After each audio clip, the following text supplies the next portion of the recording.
Rabies vaccine నిల్వలు లేవంట.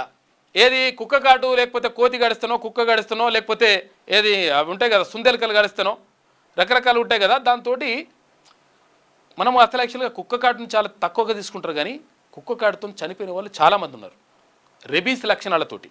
కుక్క మరిగినట్టే వాళ్ళు అంటే చివరి స్టేజ్లో ఎట్లుంటుందంటే కుక్క మరిగినట్టే మరుగుతుంటారు, కుక్క ప్రవర్తించినట్టే ప్రవర్తిస్తుంటారు, ఇట్లా చొల్లు గారుస్తుంటారు, రకరకాలుగా జరుగుతుంది.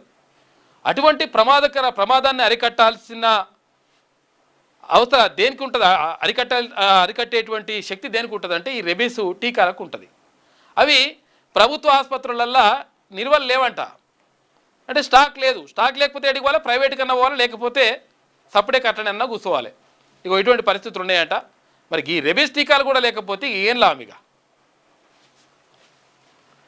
సెంట్రల్ మెడిసిన్ స్టోర్లకు అరకొరగా సరఫరా చేస్తున్నట. కుక్క కాటేస్తే ప్రైవేటుకు పరిగెత్తాల్సిందే. సూర్యాపేట జిల్లాలోని ఒక మండల ప్రాథమిక ఆరోగ్య కేంద్రానికి ఇటీవల కుక్క కాటుతో బాధితులు వెళ్లారు. అక్కడ యాంటీ రెబీస్ వ్యాక్సిన్ లేకపోవడంతో వైద్య సిబ్బంది జిల్లా కేంద్రానికి వెళ్ళాలని సూచించారు. చేసేదేం లేక ఆయన ప్రైవేట్కి వెళ్ళి వ్యాక్సిన్ కొనుక్కున్నాడు.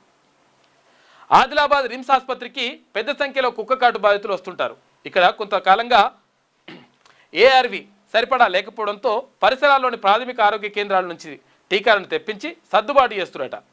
రాష్ట్రంలో కుక్క కాటుకు గురైన వారు, కోతులు గరిచిన వారు, బాధితులు నిత్యం వందల సంఖ్యలో ఆసుపత్రులకు వస్తుంటారు. రెబీస్ వ్యాధి సోకకుండా ఉండాలంటే కరిచిన వెంటనే ఏఆర్వి ఇప్పించాలి. సాధారణంగా 3 డోసులు, తీవ్రతను బట్టి ఎక్కువ డోసులు తీసుకోవాలని వైద్యులు సూచిస్తారు. కానీ జిల్లాలో సర్కార్ దవాఖానల్లో వ్యాక్సిన్లే లేవంట. పరిస్థితి ఏం కావాలిగా.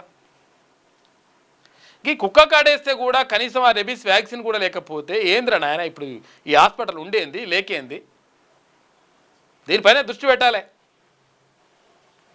పైసలు వచ్చేదాని మీదనే కాదు, ప్రజల ప్రాణాల గురించి కూడా ఆలోచిస్తే మంచిగా ఉంటుంది.